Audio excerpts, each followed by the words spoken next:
দাদার বাড়ি বলে আমার আর কিছু অবশিষ্ট রইল না। বাবার যে জন্মভূমি, বাবার বাবার করা যে ঘর, জমি, জায়গা, কোনো কিছু আর অবশিষ্ট রইল না। সব কিছুতে এখন আগাছা ছড়ানো, সব কিছু ভাঙা, যেন এক ভুতুড়ে পরিবেশ আর ধ্বংসস্তূপ। এগুলো দেখে মনটা এত খারাপ হয়েছে, যখন ফোনে শুনেছি বা ভিডিওতে দেখেছি এতটা খারাপ লাগেনি, কিন্তু সামনাসামনি গিয়ে মনে হচ্ছিল যেন এটা এমন একটা বাড়ি, এমন একটা জায়গা, এমন একটা গ্রাম যেখানে কোনো দিনও হয়তো কোনো মানুষ ছিল না। কোনো দিনও হয়তো এখানে কোনো বাচ্চাদের কলরব, হাসি, খেলাধুলা, মহিলাদের আড্ডা কিংবা রান্নাবান্না, সংসার কোনো কিছুই ছিল না। চারপাশে মনে হচ্ছে এক জঙ্গল, আর চারপাশে মনে হচ্ছে এক ভুতুড়ে পরিবেশ। কেমন যে কষ্ট লাগছিল তা আসলে বলে বোঝাতে পারবো না। যখন গ্রামে গিয়েছিলাম খুব শখ হচ্ছিল যে দাদার বাড়িতে যাব।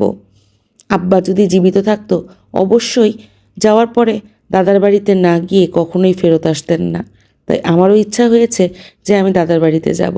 কিন্তু এই কি আমার দাদার বাড়ি? এটা কখনোই আমার দাদার বাড়ি হতে পারে না। কত সুন্দর ছিল, চাচাদের বড় বড় ঘর ছিল, সব কিছুই এখন জঙ্গল ছাড়া আর কিছুই না। চারপাশে তেলাকচু পাতা, কলা গাছ, সিম গাছ সব কিছু হয়ে রয়েছে। ঘরের মধ্যে বিশাল বিশাল জঙ্গল হয়ে রয়েছে, বড় বড় গাছ হয়ে রয়েছে, আর ভাঙা ইটগুলো চারপাশে ছড়িয়ে ছিটিয়ে ঝগড়া চিহ্ন রেখে গিয়েছে।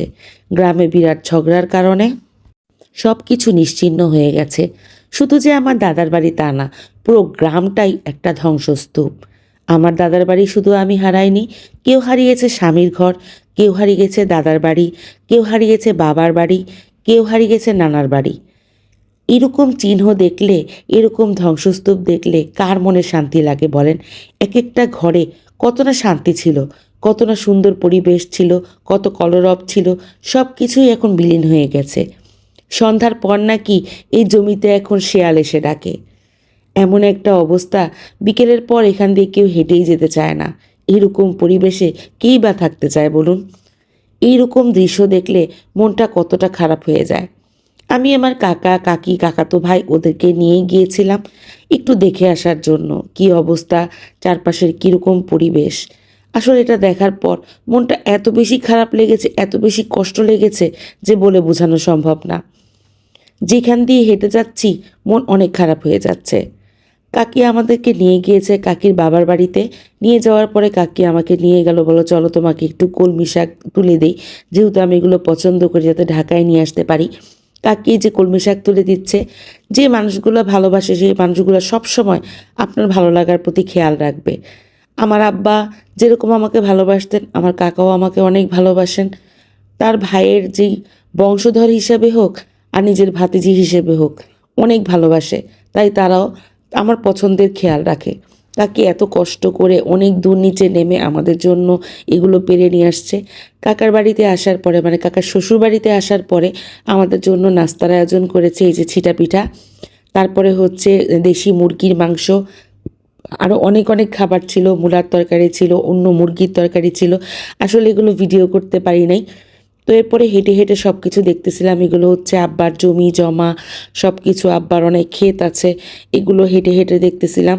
চারপাশে এখন ক্ষেত লাগানোর সময়, ধানের চারা করতেছে, ধানের চারা তুলতেছে। এত সুন্দর পরিবেশ চারপাশে, কিন্তু ওই যে পিছনে ফেলে রেখে আসা বাবার বাড়ি, দাদার বাড়ি, এটা মনের মধ্যে এত বেশি যন্ত্রণা দিতেছে যেটা বলে বোঝাতে পারবো না। একটা ঝগড়া পুরো গ্রাম, পুরো শহর, পুরো পৃথিবী নিশ্চিহ্ন করে দিতে পারে। তাই ঝগড়া না করে কোনো কিছু হলে সবাই মিলেমিশে সমাধান করার চেষ্টা করুন। এইভাবে ঝগড়া করে নিজের ঘর, নিজের সুখ, আনন্দ সব কিছু শেষ করে দেওয়ার কোনো মানে হয় না। নিজের পরিবারকে হুমকির মুখে ঠেলে দেওয়ার কোনো মানে হয় না।